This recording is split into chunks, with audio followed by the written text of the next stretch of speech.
Assalamualaikum warahmatullahi wabarakatuh. Perkenalkan, nama saya Vina Nabila, kelas B Ekonomi Syariah. Di sini saya akan menjawab soal UTS mata kuliah Ilmu Perbankan Syariah. Soal pertama tentang perbandingan antara tabungan wadiah dan tabungan mudharabah. Jadi, tabungan wadiah akadnya titipan. Nasabah menitipkan uang ke bank dan bank boleh menggunakan, tapi harus siap mengembalikan kapanpun diminta. Biasanya nasabah tidak dapat bagi hasil, hanya bonus sukarela dari bank.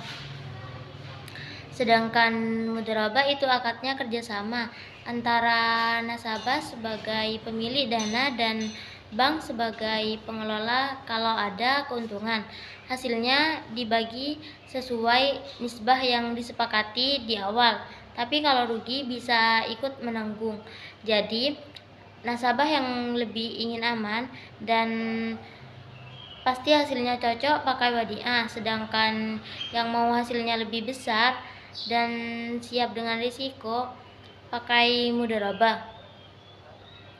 Soal yang kedua tentang pembiayaan UMKM kuliner sebesar 100 juta rupiah. Kalau saya jadi manajer bank syariah, jenis pembiayaan yang bisa dipakai ada dua. Pertama, murabahah. Kalau dananya untuk membeli alat dan bahan baku, bank akan membeli barang dulu lalu menjualnya ke nasabah dengan margin keuntungan. Kedua, mudharabah. Kalau dananya untuk modal usaha, bank dan nasabah kerjasama lalu bagi hasil sesuai nisbah. Langkahnya mulai dari analisis usaha, buat akad, cairkan dana, sampai pengawasan usaha. Dengan begitu, bank tetap untung dan pembiayaan tetap sesuai prinsip syariah tanpa bunga.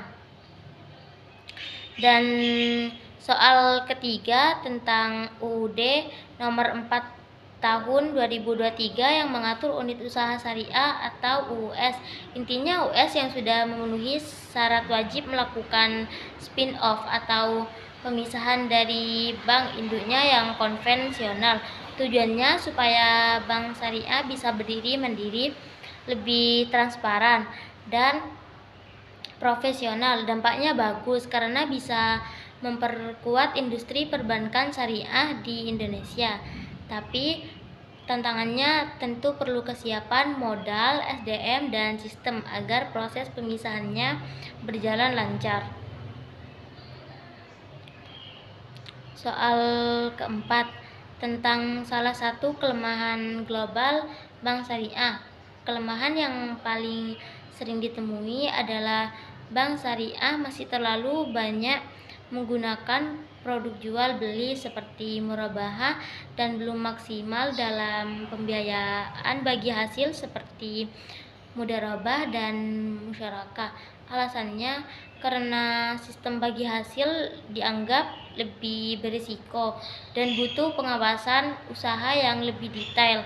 Solusinya, bank syariah perlu mengingatkan kemampuan analisis bisnis, memanfaatkan teknologi digital untuk memantau usaha nasabah dan lebih berani mengembangkan produk berbasis bagi hasil agar sesuai dengan nilai keadilan Islam.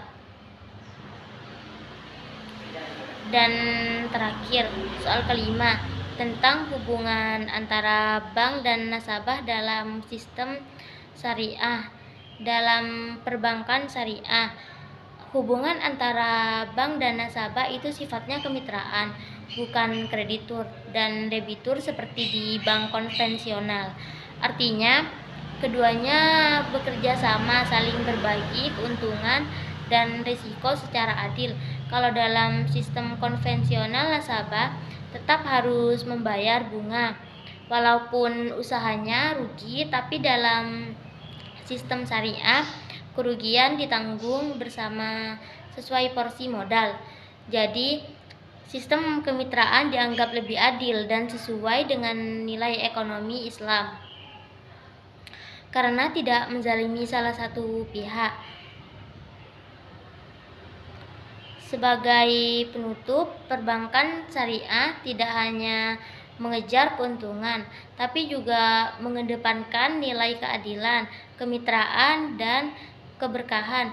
Dengan prinsip inilah sistem keuangan Islam diharapkan bisa menciptakan ekonomi yang lebih manusiawi dan seimbang. Sekian penjelasan dari saya.